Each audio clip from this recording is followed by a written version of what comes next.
Selamat belajar semuanya. Bagaimana kabarnya hari ini? Mudah-mudahan ada dalam keadaan sehat ya. Pada pagi hari ini kita akan melanjutkan materi pembelajaran bahasa Indonesia, yakni teks negosiasi. Kita akan mempresentasikan teks negosiasi bersama saya, Yanti. Setelah mampu memahami dan menulis teks negosiasi, kini diharapkan kalian dapat mempresentasikan hasil karya kepada teman-teman lainnya. Nah, untuk metode presentasi yang dipilih, kalian dapat menggunakan metode bermain peran, atau kalian bisa presentasi melalui Meet, Zoom, serta membuat video animasi. Nah, nanti teknis presentasi disesuaikan dengan guru mapelnya masing-masing. Adapun langkah-langkah bermain peran adalah sebagai berikut. Di sini ada 7 langkah. Yang pertama, mendeskripsikan skenario peristiwa.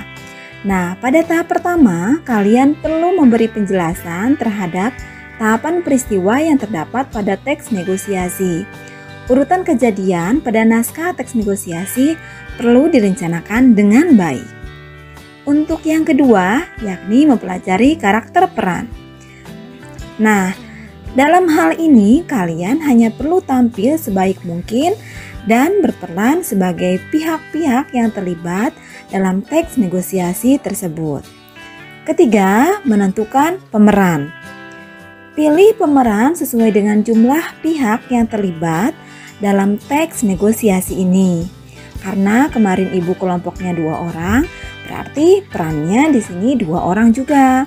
Kalau misalnya 3 orang, kalian memerlukan 1 pemeran tambahan. Ya, boleh minta bantuan ke kelompok yang lain. Yang ketiga, menentukan pemeran. Pilih pemeran sesuai dengan jumlah pihak yang terlibat dalam teks negosiasi. Keempat, menata panggung atau latar dan peralatan pendukung. Nah, ini peralatan pendukung diperlukan agar video yang dibuat lebih maksimal ya, atau pada saat presentasi kalian tampil sangat bagus. Peralatan atau penataan panggung ini disesuaikan dengan latar ya, latar bermain peran disesuaikan dengan naskah teks negosiasi itu. Jika kalian menggunakan Meet, berarti backgroundnya harus disesuaikan atau latarnya juga disesuaikan. Yang kelima, berlatih. Latihan ini diperlukan untuk meminimalisir kesalahan dalam pelaksanaan bermain peran. Sementara yang keenam, melakukan pemeranan. Nah, kalian diharuskan tampil sesuai dengan naskah teks negosiasi yang kalian susun. Upayakan tampil dengan maksimal dan sebaik mungkin. Sementara yang terakhir, yang ketujuh ini, diskusi dan evaluasi. Berupaya untuk memberi penilaian terhadap kualitas pemeranan dan memberikan saran, masukan untuk perbaikan lebih baik lagi dalam kedepannya.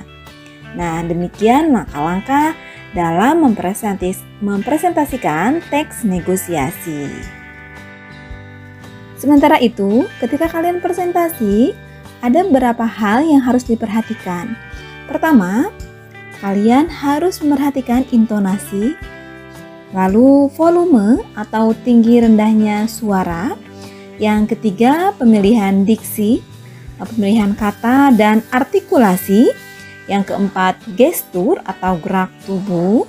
Yang kelima, mimik, ya, bisa dari raut muka, tatapan mata, dan sebagainya. Sementara yang keenam, pemahaman materi dan penghayatan. Nah, jadi kalian harus benar-benar menguasai teks negosiasi yang akan dipresentasikan.